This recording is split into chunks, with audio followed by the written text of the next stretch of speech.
और जंगल में टुनटुनी चिड़िया अपने माँ बाप के साथ रहती थी।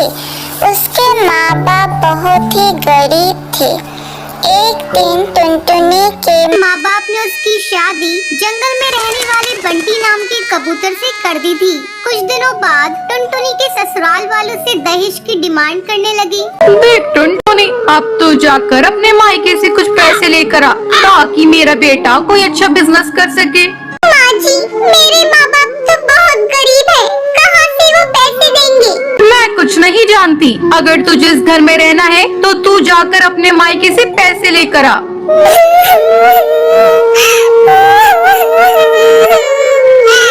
ठीक है माँ जी, मैं जा रही हूँ, लेकिन मुझे नहीं लगता कि मेरे माँ बाप आपकी डिमांड को पूरा कर सकेंगे।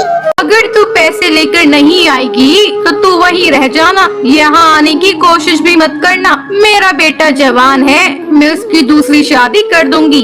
मजबूरी में टुनटुनी अपने मायके जाती है, लेकिन अपने माँ बाप की हालत देखकर वो उनसे कुछ कहती नहीं है। एक दिन टुनटुनी को उल्टी होने लगती है।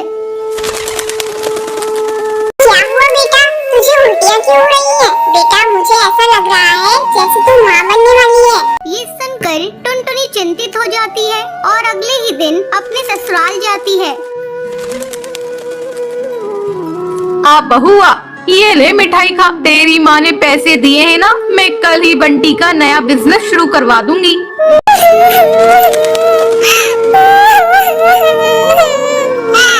माँ जी, मेरे माँ बाप ने मुझे कोई पैसे नहीं दिए हैं। उनकी हालत देखकर मैं तो उनसे पैसों की बात ही नहीं कर पाई।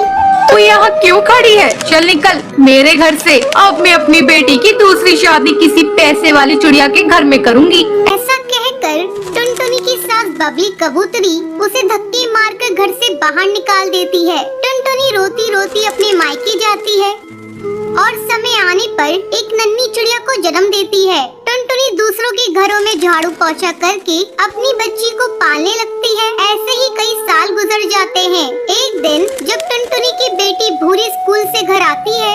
माँ, ये देखो मेरे जूते फट चुके हैं। मेरी सहेलियाँ मेरा मजाक उड़ाती हैं। मुझे नए जूते ला कर दो, तभी मैं स्कूल जाऊंगी। ठीक है बेटा, मैं ला दूंगी, लेकिन एक दो दिन रुक जा। जैसे ही मुझे महीने के पैसे मिलेंगे मैं तुझे खरीद कर ला दूंगी। ठीक है माँ, मैं 2 दिनों तक इंतजार कर लूंगी। अगर तुमने मेरे नए जूते नहीं लाए तो फिर मैं स्कूल नहीं जाऊंगी। 2 दिनों बाद जब टुनटुनी भूरी के लिए जूते खरीद कर लाती है, भूरी उसे देखकर खुश हो जाती है। माँ, ये जूते तो बहुत सुंदर है। मैं अभी अपनी सहेली को दिखा कर आती हूँ। इसी तरह समय गुजरने लगता है। भूरी अब बड़ी हो जाती है। टुनटुनी को भूरी की शादी की चिंता सताने लगती है। अब भूरी शादी के लायक हो गई है। मुझे कोई अच्छा चिड़ा देखकर उसकी शादी कर देनी होगी। ऐसे में एक दिन भूरी टुनटुनी के पास आकर उसे बताती है।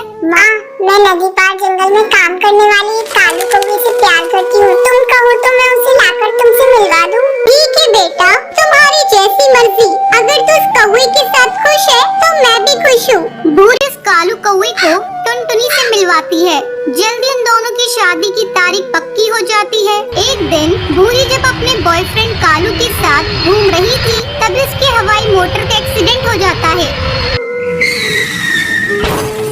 और इस हादसे में भूरी की आंखों की रोशनी चली जाती है। तब टुनटुनी डॉक्टर से कहती है।